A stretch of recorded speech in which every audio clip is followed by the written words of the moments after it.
Okay, so in this video, I do actually want to talk about mental health, trauma a little bit in relation specifically to baseball. I talk a lot about like the fun aspects of baseball on this, but what I'm really starting to get into a little bit is how baseball seems to be handling mental health awareness. With the pandemic going on, I just know that a lot of people are suffering from like mental health and feeling very isolated. The world just isn't what it used to be. And I recently watched an ESPN 60 documentary on Drew Robinson, but his story really speaks to me because I feel like I went through something kind of similar. Alive, the Drew Robinson story.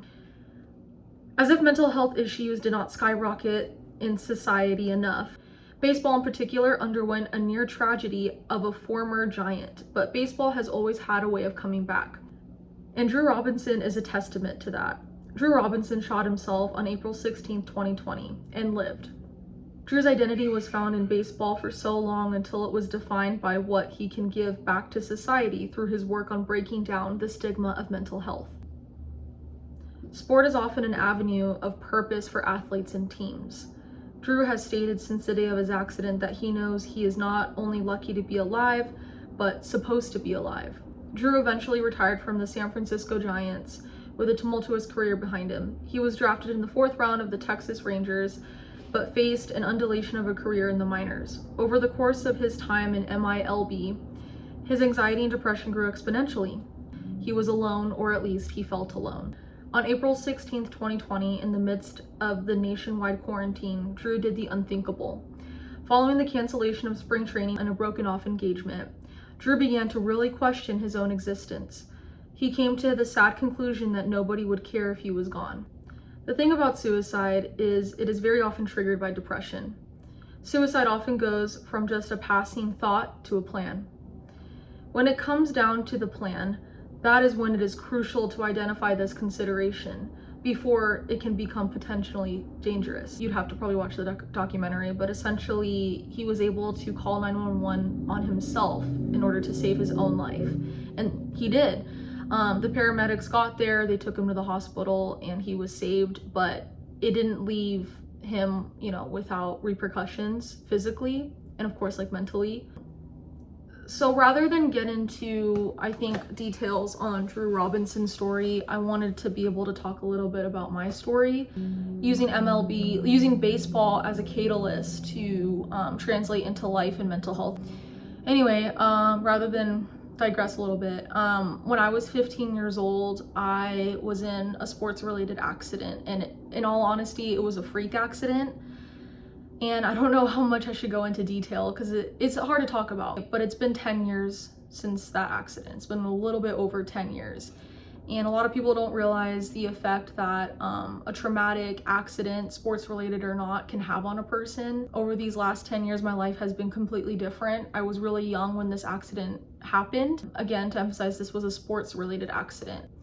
It personally didn't keep me from continuing to play fast pitch, for example, continuing the love and passion I have for baseball. That baseball in particular for myself, and it looks like Drew Robinson, it has a way of like never leaving you if you're really passionate about the game, I think. At the time when I suffered this accident, it was around the playoffs for the 2011 World Series, and I watched it all the way to the end because I was bedridden. What was there for me was the 2011 playoffs, and I remember the Cardinals winning their 11th title.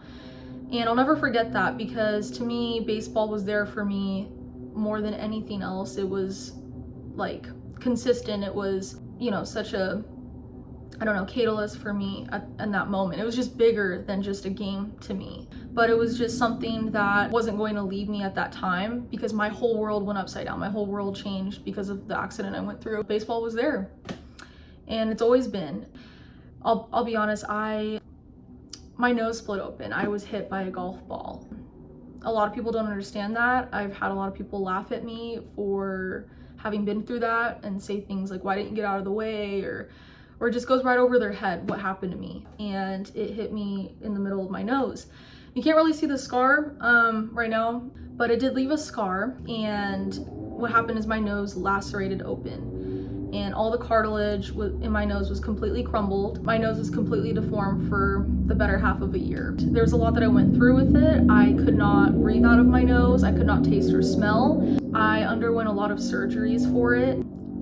It was very painful, both mentally and obviously physically.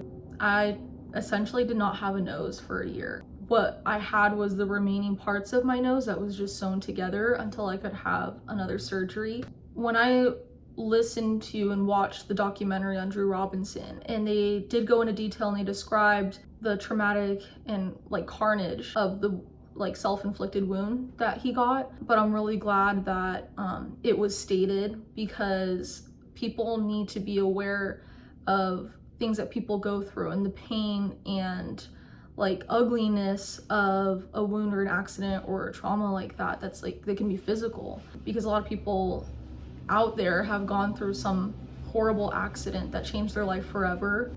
Not only was Drew's mental health affected by this, but it was affected by this before and after this. Anyway, I don't know. I wanted to be able to just say that and say a little bit about what happened to me. Somehow baseball has helped my mental health in the fact that it is something that I know comes back every year. It's something that I would want to see help other people too. And it looks like it's helped someone like Drew Robinson, given him a platform to make a comeback. And that comeback that he made, coming back to actually playing baseball, even though he lost his eye, I think was more existentially and mentally beneficial for him, more than just coming back to play his sport. But I wanted to be able to talk about something that's kind of tough for a lot of people. Well, I don't want to get into the mental health issues that I have had post-accident. There have been some dark moments for sure, and a lot of it has to do with my accident, you know, following this tragedy. But I kept going, and people like Drew Robinson kept going. Yeah, I don't know, I just kind of wanted to talk about that today.